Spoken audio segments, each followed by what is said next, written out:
요한 1서 3장 21절과 22절 말씀을 봉독하겠습니다. 사랑하는 자들아, 만일 우리 마음이 우리를 책망할 것이 없으면 하나님 앞에서 담대함을 얻고 무엇이든지 구하는 바를 그에게 받나니 이는 우리가 그의 계명들을 지키고 그 앞에서 기뻐하시는 것을 행함이라.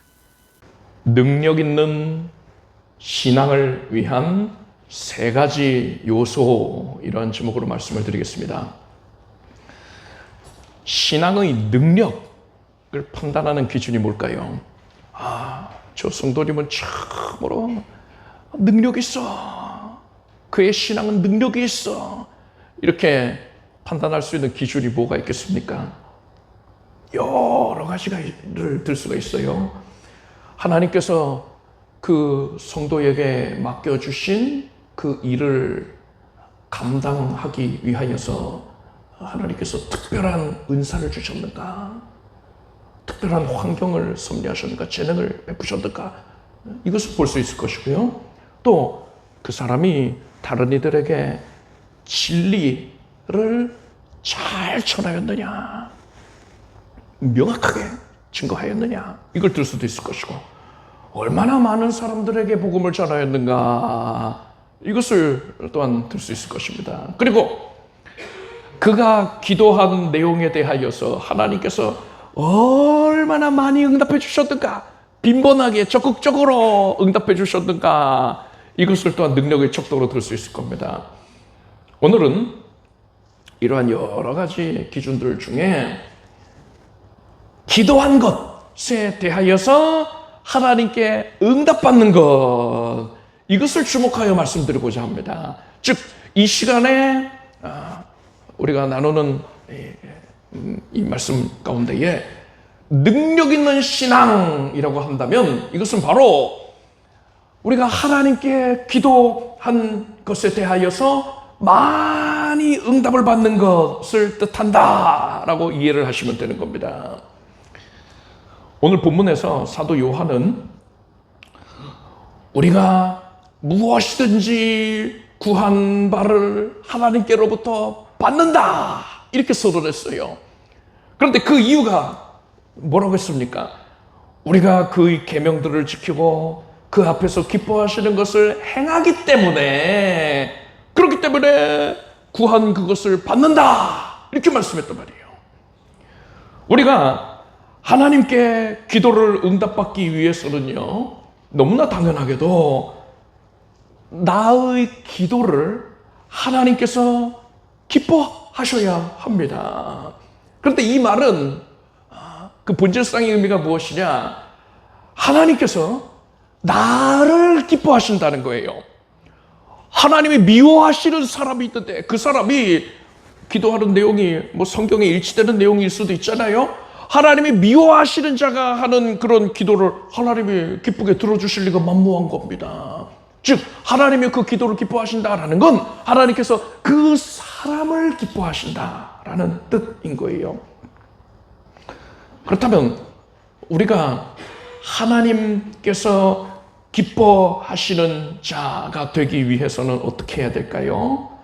사도 요한은 바로 그것을 위하여서 하나님이 기뻐하시는 것을 행하라, 이렇게 교훈한 것입니다. 그것을 행함으로써 내가 하나님이 기뻐하시는 자가 되면 내가 기도할 때에 하나님께서 당연하게도 나의 기도를 기쁘게 들으시고 누르고 흔들어 넘치게 응답을 안겨주신다는 거예요.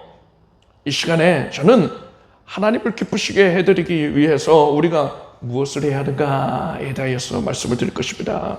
여러분은 이 말씀을 귀 기울여서 잘 새겨 듣기를 바랍니다. 여러분의 삶 가운데에 반드시 적용하십시오. 그래서 여러분의 신앙생활 가운데에 여러분이 기도한 것에 대한 놀라운 응답을 풍성하게 누리게 되길 바랍니다. 하나님께서 기뻐하시는 일이 무엇이냐에 대한 그 실마리를 고린도전서에서 찾아볼 수가 있습니다. 사도 바울은 사람이 이 땅에서 일구어 놓은 것들, 구체적으로는 성도죠. 성도가 이 땅에서 추구하면서 살았던 것들, 그 모든 것들이 하나님의 나라에서는, 그 천국에서는 더 이상은 의미가 없다, 이렇게 선언합니다. 고린도전서 13장 10절을 보니까 온전한 것이 올 때에는 부분적으로 하던 것이 패하리라 했어요. 구체적으로는 예언도 패할 것이고 방언도 그칠 것이고 지식도 패할 것이다 라고 했습니다. 이렇게 모든 게 다 패하여진다, 의미 없어진다 했어요. 그런데 바울은 이렇게 이 땅에서 추구하던 모든 것들이 패하여질 때에 그 가운데에 하나님께서 각별하게 여기셔서 유지하여 주시는 것이 세 가지가 있다고 했습니다. 그게 뭡니까? 고린도전서 13장 13절을 보니까 믿음, 소망, 사랑, 이 세 가지는 항상 있을 것인데 라고 했어요. 그럼 따라합시다. 믿음, 소망, 사랑, 이 세 가지가 항상 있는 것입니다. 여기서 우리는 하나님께서 사람에게 궁극적으로 원하시는 것이 바로 이 세 가지다, 믿음, 소망, 사랑이다 라는 사실을 알 수 있어요. 그 외의 것들은 다 그것을 위한 들러리에 불과했던 것입니다. 그렇다면 여러분, 이제 다시 원점으로 돌아와서요, 우리가 이 땅에서 뭘 할 때에 하나님께서 가장 기뻐하시겠습니까? 너무나 당연하게도요, 믿음, 소망, 사랑을 하나님께 드릴 때 하나님이 기뻐하시는 것입니다. 풍성한 믿음과 소망과 사랑을 하나님께 드리는 사람은 하나님께서 기뻐하시는 것이고 그의 신앙생활에 능력이 따르게 되는 것입니다. 첫 번째로 믿음에 대해서 살펴봅시다. 우리는 어떤 믿음을 가져야 합니까? 구체적으로 무엇에 대한 믿음을 가져야 하는지를 알지도 못하면서 무조건 믿습니다, 믿습니다, 이것만 하면 되겠습니까?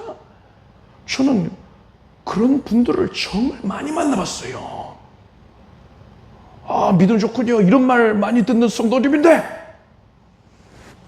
겪어보니까 그의 신앙이 어디에 닻을 내리고 있는지 모르겠다는 말입니다. 하나님께 인정받지 못하는 그런 믿음이더란 말입니다. 여러분, 우리가 가져야 할 가장 중요한 믿음이 뭡니까? 우리 믿음의 기초, 그 뿌리가 무엇이어야 합니까? 예수 그리스도께서 나의 죄를 씻어주셨다라는 은혜에 대한 믿음이에요. 성자 하나님께서 나를 구원하기 위해서 이 땅에 사람으로 오셔서 내 대신 죽으시고 부활하셨다. 여러분, 이 은혜에 대한 믿음이 없으면 그거는 하나님께서 인정하시는 신앙이 아닙니다. 신앙이 시작조차 되지를 못한 거예요. 이 대속의 은혜에 대한 믿음이 있도록 중요한 것입니다.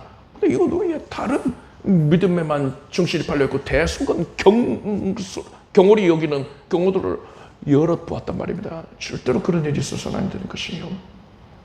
여러분은 예수께서 죄사하여 주신 은혜를 믿으십니까?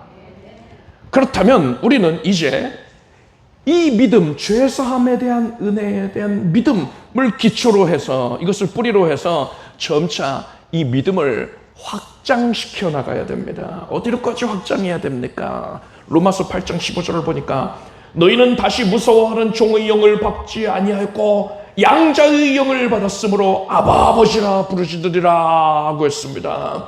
우리는 하나님의 자녀입니다. 하나님은 우리의 아버지이십니다. 여러분, 이 사실 믿으십니까? 요한복음 14장 17절에 저는 진리의 영이라 세상은 능히 저를 받지 못하더니 이는 저를 보지도 못하고 알지도 못함이라. 그러나 너희는 저를 아나니 저는 너희와 함께 거하시며 또 너희 속에 계시겠습니다 했습니다. 여러분, 하나님은 지금 예수 그리스도의 영이신 성령으로 오시어서 우리 안에 들어와 계시고 우리 옆에도 와 계시고 우리와 지금 동행하고 계시다는 것입니다. 이것을 믿어야 되는 거예요. 그리고 시편 34편 15절을 보니까 여호와의 눈은 의인을 향하시고 그 귀는 저희 부르짖음에 기울이시는도다 라고 했습니다. 하나님이 우리 곁에 와 계신다 했는데 하나님께서 그저 우리 곁에 오셔서 구경만 하시는 분인 게 아니라 하나님께서는 우리에게 깊은 관심을 갖고 계세요. 너무나도 큰 관심을 갖고 계시단 말입니다.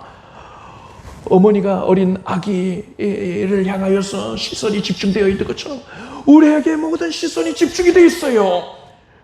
그래서 하나님은 우리가 기도하는 그 한 가지의 그 제목들, 우리의 탄식하는 심령, 그것에 그 기도를 대단히 귀중하게 여기시고 그것을 귀 기울여 듣고 계시다는 사실을 믿으시길 바랍니다.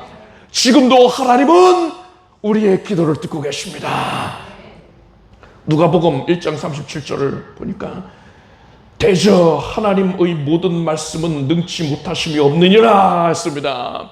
여러분, 우리가 섬기는 하나님은요, 천지를 지으신 분이시고 모든 것 위에 초월하여 계시는 분이십니다. 전능자이십니다. 따라서 우리의 기도한 것에 대한 응답을 내려주실 능력이 있는 분이에요. 이 사실을 믿으시길 바랍니다. 이렇게 우리의 믿음을 대속에서부터 시작하여서 확장을 시켜 나가야 되는 거예요. 그리고 우리는 이러한 믿음을요, 이제 어떤 풍파에도, 세상의 어떤 시련을 당한다 하더라도 이 믿음이 흔들리지 아니하도록 더 견고하게 또 더 풍성하게 가져야 할 것입니다. 그것을 위해서 우리는 믿는 바를 수시로 입술로 고백하기를 힘써야 됩니다. 예수께서는 마음에 가득한 것을 입으로 내밀어라 하셨습니다. 입으로 고백한다는 것은 마음에 그것이 가득하기 때문이다 라는 거예요. 이것의 정확히 정반대도 그대로 영적인 원리가 적용이 됩니다. 믿음은 들으면서 난다 라고 했어요. 입술로 고백하는 이 내용을 나의 영혼이 듣는 겁니다. 그렇게 듣고 들으면서 마음이 더 믿음의 고백에 동화가 되는 거예요. 그래서 그것에 대한 믿음으로 꽉 들어차게 되는 것입니다. 그렇기 때문에 우리는 믿음의 내용을, 우리가 믿고 있는 내용을 입술로 고백하기를 힘써야 되는 겁니다. 여러분, 함께 고백하겠습니다. 큰 목소리로 고백하시기 바랍니다. 하나님이 함께 하십니다. 하나님이 도와주십니다. 아멘. 이러한 믿음이 우리 안에 가득하게 되었을 때에 하나님께서 이 믿음을 주목하시는 거예요. 그리고 하나님이 뭐라고 하십니까? 내 믿은 대로 될지어다. 그 순간 응답받는 겁니다. 둘째로 소망에 대해서 살펴보겠습니다. 다윗은 시편 4편에서 이렇게 고백합니다. 4편 3절을 보니까 여호와께서 자기를 위하여 경건한 자를 택하신 줄 너희가 알지어다. 내가 부를 때에 여호와께서 들으시리로다 라고 했어요. 여호와께서, 하나님께서 어떤 자에게 응답해 주신다는 거예요? 경건한 자에게 응답을 주신다는 겁니다. 즉, 능력 있는 신앙생활을 하기 위해서는 경건해야 한다라는 겁니다. 자, 그렇다면 어떻게 해야지 경건해질 수 있는 겁니까? 40일 금식 기도를 해야 되나요? 여러분, 그렇다고 해서 경건해지는 게 아니에요. 방금 읽어드린 구절과 이제 이어지는 시편 4편 7절을 보면은 그 답이 나옵니다. 다윗은 주께서 내 마음에 두신 기쁨은 저희의 곡식과 세포도주의 풍성할 때보다 더하니이다 라고 고백을 했어요. 이게 무슨 말입니까? 곡식과 세포도주의 풍성한 것은요, 세상에서 형통을 누리는 걸 뜻합니다. 세상에서 그런 형통을 누릴 때에 사람들이 기뻐하겠지요. 마음에 큰 즐거움과 기쁨이 있을 것입니다. 그런데 다윗은 뭐라고 하는 거예요? 다윗은 그런 세상적인 형통으로 말미암는 기쁨보다도 구원받은 은혜로 말미암아 누리게 된 기쁨이 압도적으로 크다라는 겁니다. 그 기쁨이 내 안에서 더 충만하다. 이 기쁨이 모든 것을 압도하고도 남음이 있다라는 겁니다. 그러한 자가 바로 경건한 자다라는 겁니다. 여러분, 우리는 세상에서 형통을 누릴 때에 갖게 되는 기쁨보다도 왜 구원받은 은혜에 대한 기쁨이 더 커야 하는 것입니까? 그 이유는 너무나 명확해요. 우리 모두는 다 죄인이었습니다. 한 사람도 빠짐없이 시뻘건 죄인이었어요. 그래서 사람이 이 세상을 살아가는 것은요, 흡사 소가 코가 꿰어져서 이끌려 가는 것과 같습니다. 자기 의지와 상관없이 주인이 끄는 대로 가잖아요. 모든 사람들은 그 영혼이 죄에 꿰어서, 죄의 사슬로 꿰어져서 지옥으로 끌려가고 있는 거예요. 그래서 사람의 인생은 지옥으로 끌려가는 여정이다 라고 말할 수가 있는 것입니다. 결국에는 한 사람도 빠짐없이 지옥 불구덩이에 던져져서 영원토록 고통을 받게 되는 것입니다. 제발 죽여줘요 하는데 죽지를 않아요. 고통이 끝나질 않는단 말입니다. 그런데 하나님께서 웬만인지 웬하는지 강권적으로 구원의 손길을 내미셔서 지옥 불구덩이 가운데서 고통당해야 마땅할 죄인들 가운데에 이분을 구원해내셨어요. 그래서 저와 여러분이 구원받은 겁니다. 우리는 지옥 안 가게 됐어요. 얼마나 놀라운 이야기입니까? 그런데 여러분, 여기서 그칠 게 아니에요. 더 놀라운 이야기가 있습니다. 하나님께서는 우리를 그저 지옥에 가지 않게만 하신 게 아니라 우리를 천국에 들어가게 하셨습니다. 천국에 들어가는 것을 약속해 주셨단 말이에요. 우리가 장차 들어갈 천국이 얼마나 영화롭고 아름다운지, 마치 신부가 신랑을 위해서 단장을 한 것과도 같다라고 했습니다. 우리는 그곳에서 강한 몸, 썩지 않는 몸, 그러니까 부활의 몸, 이 영화로운 몸을 입게 될 것이고요, 예수 그리스도와 또 다른 성도들과 함께 영원토록 행복하게 살게 될 것입니다. 영광을 누리게 될 것입니다. 여러분, 생각해 보세요. 여러분이 내일 만약에 하와이로 가기로 했어요. 저는 하와이를 안 가봤지만은 하와이 다녀온 분들 얘기로는 진짜 좋다, 정말 즐거운 시간 보내고 왔다, 또 가고 싶다, 이런 얘기들 하시더라고요. 그렇게 좋은 곳인가 보다 생각을 할 수 있는데, 내일 하와이를 간다라고 생각하면 얼마나 기대가 되겠습니까? 오늘 밤에는요, 잠들기 힘들 정도로 무척 설렐 거예요.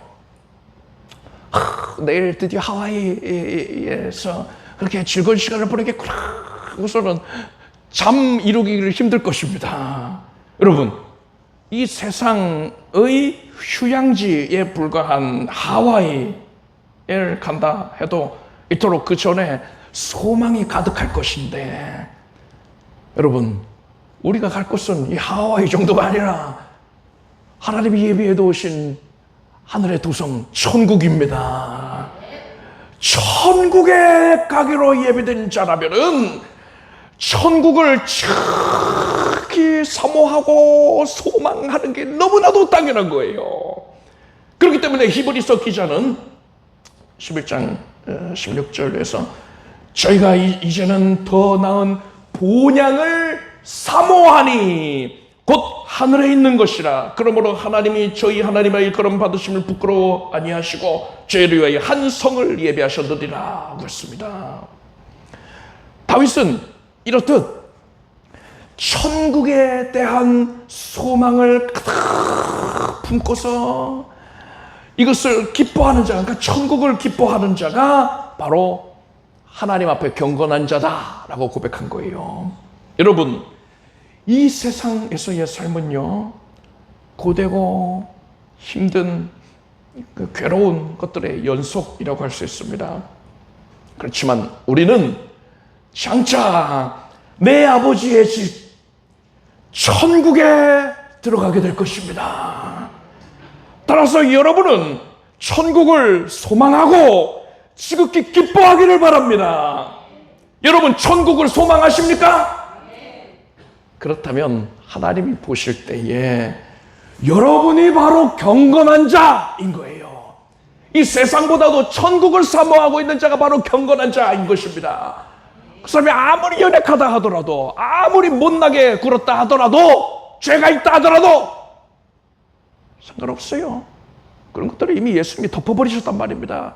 그 사람이 이 세상의 어떤 세상의 삶보다 천국을 사모하고 있느냐, 이것을 보시고 하나님은 경건하다 판단하신 거예요.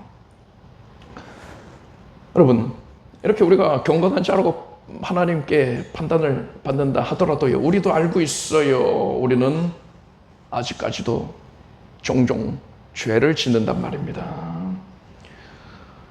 왜 그럴까요? 왜 자꾸 죄를 짓게 됩니까? 그 근본적인 이유는 천국을 소망하다가도 순간적으로 세상의 가치를 더욱 우선시하기 때문입니다. 마음은 원이로되 육신이 연약해서 그러는 거예요. 그렇지만 여러분, 진정으로 천국을 소망하는 자는 그러한 죄를 범할 때마다 민감하게 죄를 깨닫고 회개하게 됩니다. 즉, 이 말은 천국에 대한 소망이 우리를 이 땅에서 경건한 삶으로 인도한다는 것입니다. 여러분은 천국에 대한 소망을 가득히 품고서 그것을 하나님께 보여드리기를 바랍니다. 다윗의 고백과도 같이 이 세상에서 형통한 그런 기쁨보다도 난 구원받은 기쁨이 내 모든 것을 압도합니다. 이렇게 고백하십시오. 하나님께서 여러분을 경건한 자라고 인정해 주실 것이고 여러분의 기도에 귀를 기울여 주실 것입니다. 셋째로 사랑에 대해서 살펴보겠습니다. 사도 바울은 그런즉 믿음, 소망, 사랑 이 세 가지는 항상 있을 것인데 그 중에 제일은 사랑이라 했습니다. 그리고 이어지는 고린도전서 14장 1절을 보니까 사랑을 따라 구하라 했습니다. 하나님께서 사람에게 믿음과 소망과 사랑을 원하시는데 그 중에 가장 원하시는 게 뭐라고 했습니까? 사랑인 거예요. 하나님께서 사람을 지으신 그 목적이 뭐라고 했습니까? 사랑의 교제에 있다라고 누차 말씀드렸잖아요. 하나님께서 사람을 구원해내신 목적도 바로 이 사랑의 교제를 회복시키기 위함이었단 말입니다. 따라서 우리는 항상 하나님과의 교제에 힘을 써야 하는 겁니다. 하나님께서는 우리에게 그것을 원하시는 거예요. 여러분을 구원해내신 예수님께서 거룩한 영이신 성령으로 여러분 안에 들어와 계시고 여러분 앞에 와 계십니다. 예수님이 뭘 원하실까요? 교제를 원하시는 겁니다. 교제를 원하셔서 우리에게 찾아오실 거예요.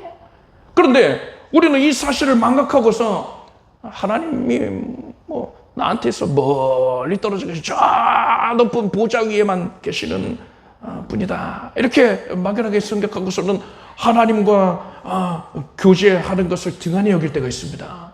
여러분, 사랑하는 연인과 오붓하게 있다면은요, 그러고는 다른 사람들 신경 쓰지 아니하고 둘이서 속닥속닥 하면서 교제를 나누지 않겠습니까?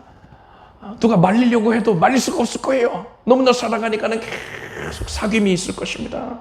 하물며 내가 가장 사랑하고 나를 가장 사랑하시는 예수님이 내 앞에 와 계시는데 어찌 예수님을 그저 멀뚱멀뚱 서 계시도록 방치할 수가 있겠습니까? 그럴 수 없지요.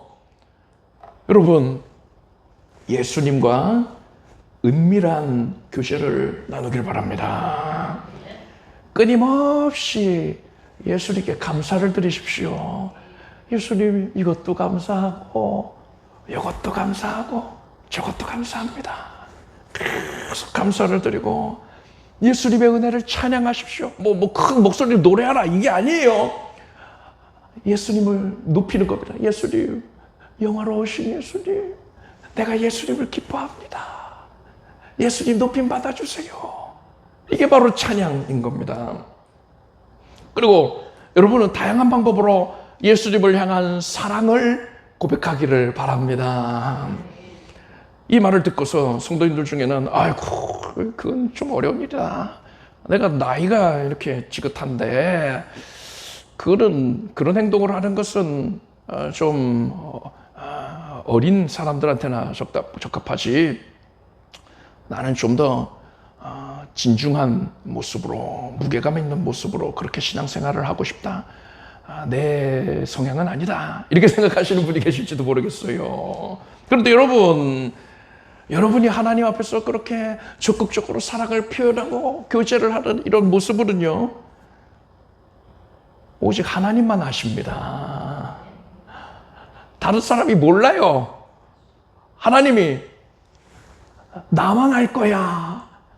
너의 그 나와 교제하는 그 어여쁜 모습 나만 알 거야 해서 은밀한 교제라고 부르시는 것이란 말입니다. 골방에서 기도하라고 하시잖아요. 은밀하게 하나님 앞에 나오라고 하시지 않습니까? 다른 사람 신경 쓰지 말고 하나님께서 나만 알 테니까 다른 사람들의 시선은 의식하지 말고 나한테 전념해. 나에게 적극적으로 나와서 나와 깊이 있게 교제를 나누자. 너의 사랑을 나에게 적극 표현하라. 이렇게 말씀하시는 겁니다. 따라서 여러분은 하나님과 적극적으로 교제하는 데 있어서 체면을 생각한다든가 이렇게 부끄러워하지 말기를 바랍니다. 그렇게 절제하려고 하는 것은 하나님이 원하시는 모습이 아닌 거예요.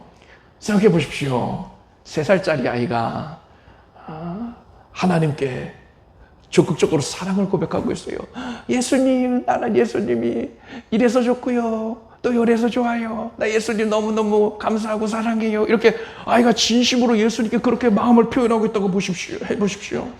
여러분이 그 모습을 목격했어요. 그러면은 여러분이 어떤 반응 보일까요? 저 가증스럽기는 이러겠어요? 그럴 리가 없지요.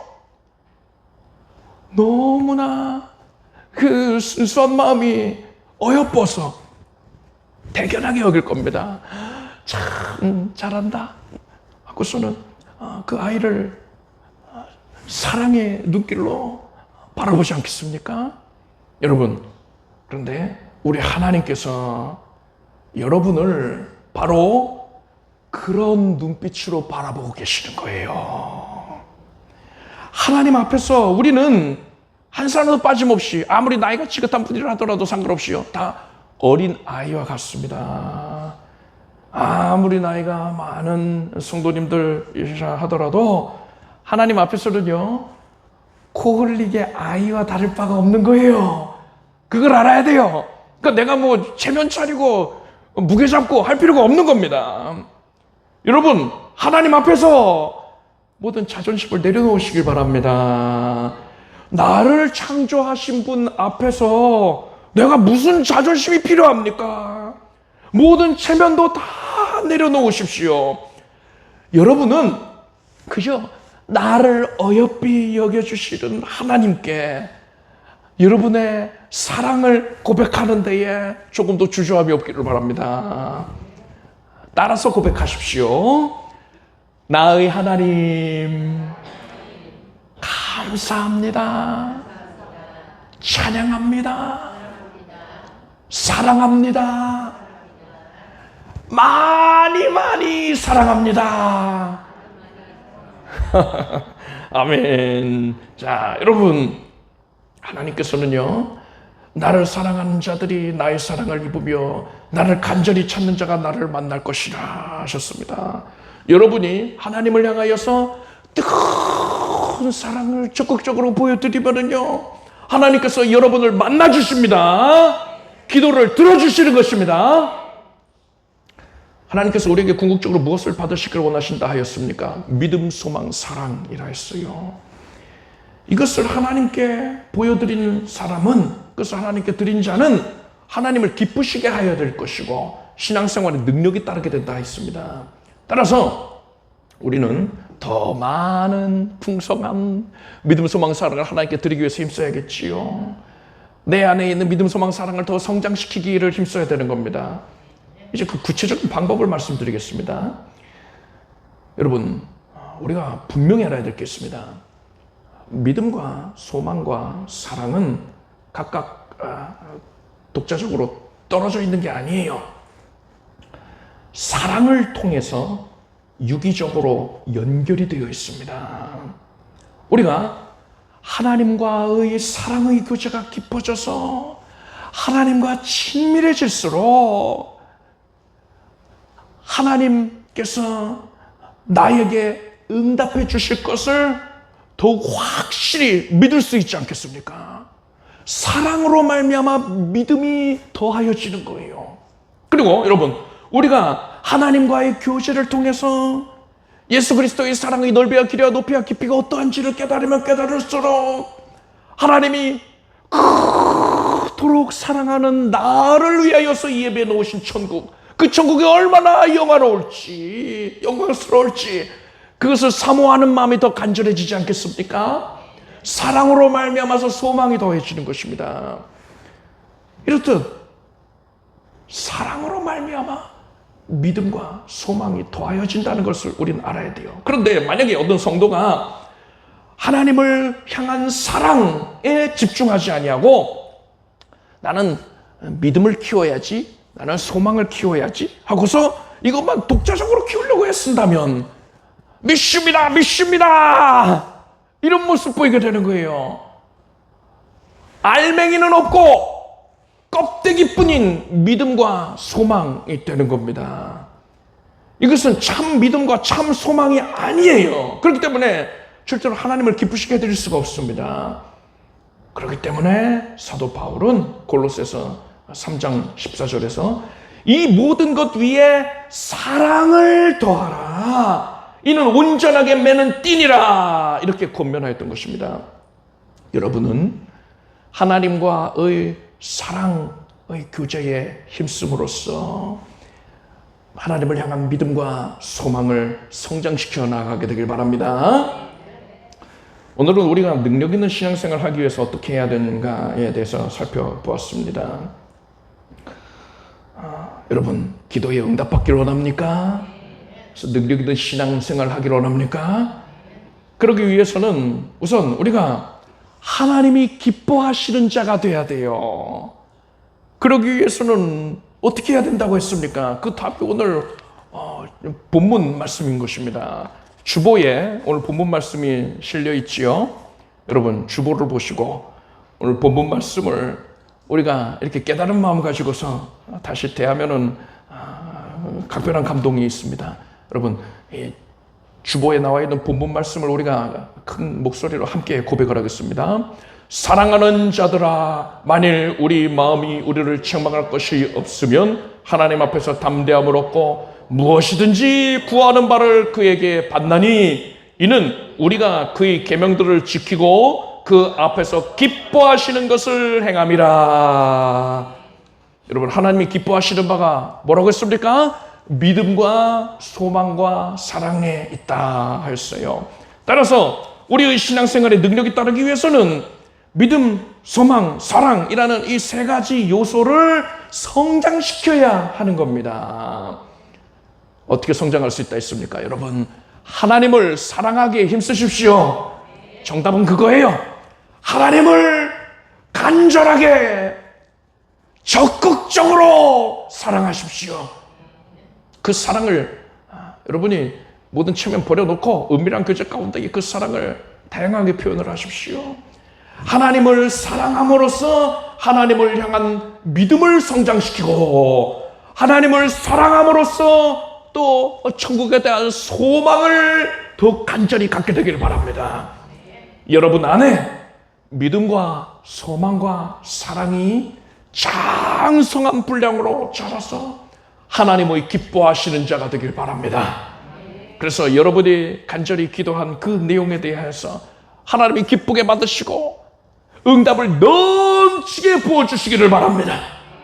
그래서 여러분이 능력 있는 신앙생활을 하게 되기를 축복합니다. 기도하겠습니다. 하나님, 우리가 이 땅에서 무기력한 신앙인으로 살 것이 아니라 능력 있는 신앙인으로 살아가게 해주실 것을 감사합니다. 하나님을 사랑하게 힘쓰겠습니다. 하나님을 사랑함으로써 믿음과 소망을 더 풍성히 갖고 하나님의 기뻐하시는 자가 되게 하여 주시옵소서. 능력이 따르게 하여 주시옵소서. 예수님의 이름으로 기도드립니다. 아멘. 모두 자리에서 일어나십시오. 가슴에 손 얹고 아픈 곳에 손 얹고 간절한 소원을 품고서 믿음으로 기도하겠습니다. 하나님, 지금 우리 가운데에 언약하신 그대로 성령 하나님께서 임재하여 계시니 감사드립니다. 성령께서 우리의 예배를 기쁘게 연락하여 주시었으니 감사를 드립니다. 찬양과 존귀와 높임을 홀로 받아 주시옵소서. 주님을 향한 믿음과 소망과 사랑을 거두어 주시옵소서. 하나님, 우리가 주의 자녀로서 이 세상 가운데서 능력을 행하기를 원합니다. 하나님, 지금 손을 얹고 있는 모든 부위가 예수 이름으로 고침을 받게 해주시옵소서. 손을 얹은 적 나으리라. 심령의 질병도 고쳐질 것이고 우울증 사라지고 지금 자유함이 있을지어다. 모든 흉악한 결박이 사라져라. 머리에서부터 발끝까지 정하여질지어다. 하나님께서 권능을 허락하셨으니 지금 온몸이 쾌쾌 되어라. 사망의 세력은 떠나가. 암세포까지도 녹아 없어져라. 온몸이 정쾌되었습니다. 하나님이 날 고치셨기에 뼈 마디마디 관절 골수가 오장육부가 온몸 각 기관이 정하여졌습니다. 하나님의 은혜로 사랑하는 온 가족들이, 온 성도들이 다 쾌음을 얻을지어다. 이제 주의 능력을 맛보고 기뻐하며 간증하게 될지어다. 우리 성도들의 삶 전체를 책임져 주소서. 하나님 앞에 탄식하며 또한 어려움을 호소하고 있던 모든 제목들 하나님의 귀 기울여 들으셨다는 것을 압니다. 이제 하나님께서 하나님의 방법대로 가장 선하게 응답을 주실 것입니다. 하나님이 일하실 것을 기대할지어다. 홍해가 갈라지리라. 여리고성이 무너지리라. 이제 큰 기적의 역사를 목도할 것이니 믿음으로 준비할지어다. 나의 영혼은 기뻐할지어다. 이제 모든 가족들이 다 예수 믿게 하여 주시고 불화가 사라지고 화평케 하여 주시고 모든 물질의 어려움들을 해소하여 주시옵소서. 진로를 앞길을 하나님께서 주장 역사하여 주시옵소서. 하나님의 은혜 안에서 시온의 대라고 활짝 열려서 믿음의 길로 의의 길로 나아가 생명을 얻게 될지어다. 존귀게 될지어다. 세상에서 그리스도의 영향력을 발산하게 될지어다. 많은 이들을 주께로 인도하게 될지어다. 하나님께서 만남의 복도 허락하여 주시고 믿음의 과정을 일구는 모든 과정을 개입하여 주시옵소서. 은혜 안에서 모든 것들이 이루어지게 하소서. 취업을 허락하시고 진학을 허락하시옵고 하나님의 은혜 안에서 종사하고 경영하는 모든 산업의 현장이 크게 복을 받게 하여 주시옵소서. 예수님의 이름으로 간절히 축복하고 기도드립니다. 믿은 대로 될지어다. 하나님께 박수를 올리겠습니다. 자리에 앉으십시오. 준비하신 예물을 정성된 마음으로 드리겠습니다. 드리신 예물 위에 축복 기도하겠습니다. 하나님 감사드립니다. 구원의 은혜에 기뻐하며 하나님이 내려주시는 은총에 감사하오며 예물을 올렸습니다. 자원하여 작정하여 기뻐하여 주께 헌신하였습니다. 하나님께서 아름답게 여겨 주시옵소서. 하나님께서 지금 우리 바쳐진 심령들 위해 손 얹어 주시고 축사하여 주시옵소서. 기름지고 창대케 하여 주시옵소서. 주께 드리고자 하는 마음에 헌신의 분량이 더해지게 해주시옵소서. 예수님의 이름으로 간절히 기도드립나이다. 아멘. 교회 소식을 말씀드리겠습니다. 여러분 주보를 받으실 때에 구역예배 공과 내용도 받으셨을 것입니다. 우리 전도사님께서 구역을 잘 편성을 해주셨으니까 이제 이렇게 어떻게 편성이 됐는가는 개별적으로 또 잘 알려드렸을 거예요. 또 알려주실 겁니다.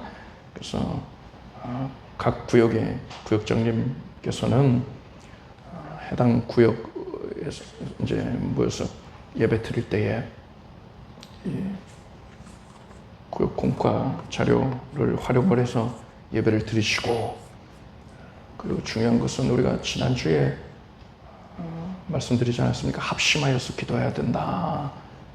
교회는 기도하는 공동체가 되어야 하니까요. 구역 예배 드릴 때에 어차피 말씀은 여기 나와 있는 것을 우리가 또 상고하면서 내용을 나누기만 하면 되는 것이고, 주목해야 될 것은 기도입니다. 그래서 구역자님들께서 구역원들의 기도 제목을 정리를 하시길 바랍니다. 그래서 각 구역의 기도 제목을 정리를 해서 우리 전도사님께 주시면 전도사님께서 또 한 대 취합을 해서 저한테 주시면은 우리가 지난주에 나눴던 얘기처럼 합심하여 서로 간에 구역 내에서 기도할 것이며, 또 주의 종과도 합심하여 이렇게 기도를 하게 되는 것입니다. 저와 또 전도사님이 함께 이렇게 기도를 하게 될 것이니까 여러분들 기도하는 공동체다라는 생각을 가지고서 구역을 또 소중하게 여기고 구역 예배에 성실하게 참석하시기를 바랍니다. 자, 오늘은 히브리서 야고보서 내용을 다 배울 것이고, 예배위원은 확인하시고 준비해 주시길 바랍니다. 요한복음 12장 24절을 함께 읽겠습니다. 내가 진실로 진실로 너희에게 이르노니 한 알의 밀이 땅에 떨어져 죽지 아니하면 한 알 그대로 있고 죽으면 많은 열매를 맺느니라. 이 말씀을 또 깊이 상고하시고 암송까지 하시고 다가오는 금요일에 이 말씀 가지고 또 설교를 할 것입니다. 이번 주에 고린도전서, 후서, 갈라디아서 말씀을 읽으시기를 바랍니다. 우리 주 예수 그리스도의 무한하신 은혜와 하나님 아버지의 사랑과 성령님의 교통하심이 주 예수 그리스도를 온맘 다하여 살아가기를 힘쓰는 모든 성도들 위해 영원히 함께 없으기를 축원합니다.